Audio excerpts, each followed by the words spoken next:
नहीं होगा। इसके पहले राष्ट्रपति कोविंद थे, उनको धक्का नहीं मारा था जगन्नाथपुरी में और पुष्कर में सीढ़ी पे नहीं बैठा दिया था। तो आपको किस बात का हजम नहीं हो रहा है? हजम नहीं होता, हजमुला खाइए। ब्राह्मण कोई होमोजेनियस कैटेगरी थोड़ी है। ब्राह्मण में प्रगतिशील लोग भी हैं, समाजवादी भी हैं, वामपंथी भी हैं, तार्किक भी हैं, पाखंडी भी हैं, कर्मकांडी भी है। तो हम लोग के साथ जो ब्राह्मण लोग हैं वो तर्कशील परिषद वाले लोग हैं। मैं क्लियर करना चाह रही थी ना, क्योंकि मुझे आगे काम करना है। नमस्कार, द जनता लाइव देख रहे हैं आप और मैं हूं आपके साथ पूजा, और मेरे साथ इस वक्त प्रोफेसर रतन लाल जी हैं। और सर, सबसे पहले आज फूलन देवी का शहादत दिवस है, तो उनके विषय से शुरू करना चाहूँगी। उन पर आज के लिए आज कुछ आपके विचार जो आप प्रकट करना चाहते हो, जनता तक पहुँचाना चाहते हो। वो तो नमन है और सैल्यूट है फूलन देवी को। और असली वीरांगना जो है, असली वॉरियर, विमेन एम्पावरमेंट सिर्फ किताबों में नहीं, ओरिजिनल है, उसके वो सिंबल हैं। इसलिए हर महिलाओं को स्पेशली मैं कह रहा हूँ, उनको सैल्यूट जरूर करना चाहिए। सर, आपने विमेन एम्पावरमेंट की बात की, और एक तरफ हम देख रहे हैं कि देश में पहली महिला राष्ट्रपति जो आज़ादी के बाद जन्मी और आदिवासी समाज से आती हैं। बेहद हर्षोल्लास की बात है सबके लिए, बेहद खुश हैं सब। लेकिन उनके शपथ ग्रहण समारोह से पहले उनका शुद्धिकरण हो रहा है, ये चीज़ कुछ हजम नहीं हुई। तो ये कोई आपको हजम काहे नहीं हुई? अब आप आरएसएस बीजेपी का चरित्र ही नहीं समझ रहे हैं तो आपको हजम काहे नहीं होगा? इसके पहले राष्ट्रपति कोविंद थे, उनको धक्का नहीं मारा था जगन्नाथपुरी में और पुष्कर में सीढ़ी पे नहीं बैठा दिया था। तो आपको किस बात का हजम नहीं हो रहा है? हजम नहीं होता, हजमुला खाइए। कि उनका सिंबॉलिक दिखाने के लिए बनाना है, प्रतीक है। अच्छा, बधाई है उनको, मुर्मू को, कि चलिए एक राष्ट्रपति तो बन गया कम से कम आदिवासी समुदाय का। वो राष्ट्रपति का पद जो है वो ऑर्नामेंटेशन है एक तरह का, और ऑर्नामेंटल पोजीशन है। वो कुछ करते हैं, उनके पास कोई पावर नहीं है करने के लिए, लेकिन लगता है कि देश की पहली नागरिक हैं, फर्स्ट सिटीजन ऑफ इंडिया। तो ठीक है, बना दिया गया। लेकिन आरएसएस बीजेपी का है कि ये उनकी पूरी परंपरा में है कि किसी भी, चाहे पिछड़ी जाति, शूद्र, आदिवासी को राजा बनाओ और उसका शुद्धिकरण कर दो और बोलो कि नाउ यू आर क्षत्रिय और आपका काम और वर्णाश्रम धर्म की रक्षा करना है। अखिलेश यादव के घर को भी गंगा जल से शुद्ध किया गया। हाँ, तो ये तो अब अखिलेश यादव को इन दलित पिछड़े नेताओं को समझना चाहिए कि वो शूद्र हैं कि क्षत्रिय हैं। इसमें हमसे क्या पूछ रहे हैं, उन्हीं से पूछ लीजिए। आपकी जनेव लीला से आप इसको समझा सकते हैं ना कि कैसे ये कनेक्ट करता है। तो समझा ही तो रहा हूँ, कनेक्ट तो कर ही रहा हूँ। इन लोग कन्फ्यूजन पाले, शुतुरमुर्ग है, रेत में आँख छुपाए हुए है, समझ रहा है कि साला बिल्ली नहीं खाएगी। कितना भी क्षत्रिय दावा ही करना था तो क्लेम करते कि हम ब्राह्मण हैं, तो दावा भी कर रहे हो, सेकंड क्लास कर रहे हो दावा कि हम क्षत्रिय हैं। तो इस देश में है नहीं, ब्राह्मणवाद है इस देश का पूरा एकदम। रीढ़ जो है, जो ताकत है, सब इसके सामने झुकाता है। तो जिनको जाके वहाँ पर पोस्ट लेना है, पद लेना है ना, कुछ बनना है, वो वहाँ जाएं। और जिनको नहीं बनना है, जो आत्मसम्मान और स्वाभिमान के साथ रहना चाहता है, वो हम लोग की तरफ आए।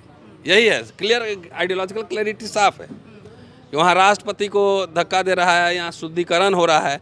हमारे पास आए कोई शुद्धिकरण करे, उसके बाद बताते हैं हम कौन है, टेम्परेचर बढ़ा देंगे। हाँ, तो ये बात है ना। जिनको दो ही रास्ते हैं, या तो आप राजा बन जाइए, या जाके वहाँ पे सेवा कीजिए, पाँव धोइए, या तो स्वाभिमान के साथ रहिए। इतिहास हर समय जो है ना, ये स्वाभिमानियों का इतिहास लिखा जाता है, बहादुरों का इतिहास लिखा जाता है। इतने कितने राजा महाराजा आए होंगे, कबीर के ज़माने में और रविदास के ज़माने में आए होंगे, नाम याद है आपको? हैं? नहीं है ना। तो कायरों का इतिहास नहीं होता, बहादुरों का इतिहास होता है। जो तूफानों से टकराता है इतिहास, उसका लिखा जाता है। क्यों नहीं आरएसएस अपना इतिहास बताती है? बताए, अभी तो सरकार में है ना, अपना इतिहास बताने में क्या दिक्कत है? किताब निकाले, हम भी निकालते हैं किताब।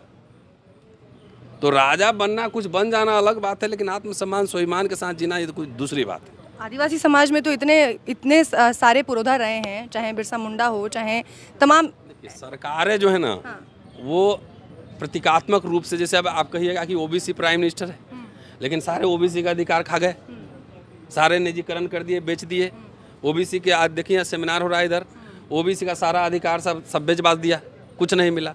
तो ये तो प्रतीक होता है ना कि आओ मैं तुम्हें राजा बनाता हूँ। आप तो ब्राह्मण है ना, ब्राह्मण हैं? किसी ब्राह्मण को अभी क्लेम करते देखा है कि हम सीएम बनेंगे या पीएम बनेंगे? यू टेल मी, क्यों? चतुर है ना, स्मार्ट है, बुद्धि से काम करता है। बोले राजा मैं तुम्हें बनाऊंगा, लेकिन पेपर उसी पे साइन करोगे जिस पे मैं कहूँगा। So power lies there, power is with the Kshatriyas, secular domain है वो, और ऑथोरिटी जो है वो तुम्हारे पास है। जब तक राज तिलक नहीं करोगे राजा बनेगा ही नहीं, ठीक है। जब तक वो कलम नहीं देगा, जब तक बोलेगा नहीं पर्चा छापो, तब तक वो राजा बन ही नहीं सकता है। तो ये इसी को जनेऊ लीला बोलते हैं। अब सही पकड़ लिया, काम किताब तुम्हारा और पन्ना हमारा। बोले लो भाई किताब पकड़ो, किताब जैसे पकड़े हुए जैसे खोले, बोले ना ना ना खोलना नहीं है, पन्ना हमारा है। हाँ, ये है, यही समझना है। इसीलिए विश्वविद्यालयों को डिसमेंटल किया जा रहा है कि हमारे जैसे लोग, आम लोग भी उठ के और जनेऊ लीला समझ ले। हम लोग का डिस्कवरी है। तो आप भी तो उनका मोराल बूस्ट कर रहे हैं सर, बता के ब्राह्मणों का मोराल बूस्ट कर रहे हैं कि देखिए। हम क्या बताएंगे, हमको तो ब्राह्मण गुरु लोग हमको सिखलाया कि देखो जनेऊ लीला ऐसे होता है। मेरे गुरु सारे ब्राह्मण हैं, बोले कि जनेऊ लीला ये है और इसको तोड़ना कैसे है चक्रव्यूह को, वो भी मंत्र बताए। हाँ, तो ब्राह्मणों से सीख के ब्राह्मणों पे प्रहार करेंगे। ब्राह्मण कोई होमोजेनियस कैटेगरी थोड़ी है। ब्राह्मण में प्रगतिशील लोग भी हैं, समाजवादी भी हैं, वामपंथी भी हैं, तार्किक भी हैं, पाखंडी भी हैं, कर्मकांडी भी है। तो हम लोग के साथ जो ब्राह्मण लोग हैं वो तर्कशील परिषद वाले लोग हैं। मैं ये क्लियर करना चाह रही थी ना, क्योंकि मुझे आगे काम करना है। नहीं, हमारे साथ जो ब्राह्मण है, मेरे पास बहुत ब्राह्मण दोस्त हैं, मेरे टीचर भी रहे हैं। लेजेंडरी हिस्टोरियन आप DN झा का नाम सुने होंगे, सब मुझे पढ़ाए उन्होंने।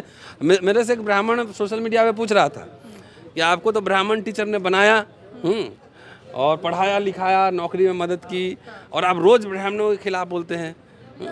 तो हमने कहा कि हमको DN झा ही सिखाए थे ये सब लिखने पढ़ने के लिए। वैसे भी हैं, उन्होंने बी फीटिंग पे किताब लिखी है कि ब्राह्मण कौन कौन देवी देवता कौन से मीट खाते थे, गाय का कौन सा खाते थे, भैंस का कौन सा खाते थे। तो प्रगतिशील लोग आप हमारे साथ हैं, बाकी पाखंडी पोंगापन तो उधर है। ठीक है, शुक्रिया। बहुत शुक्रिया सर।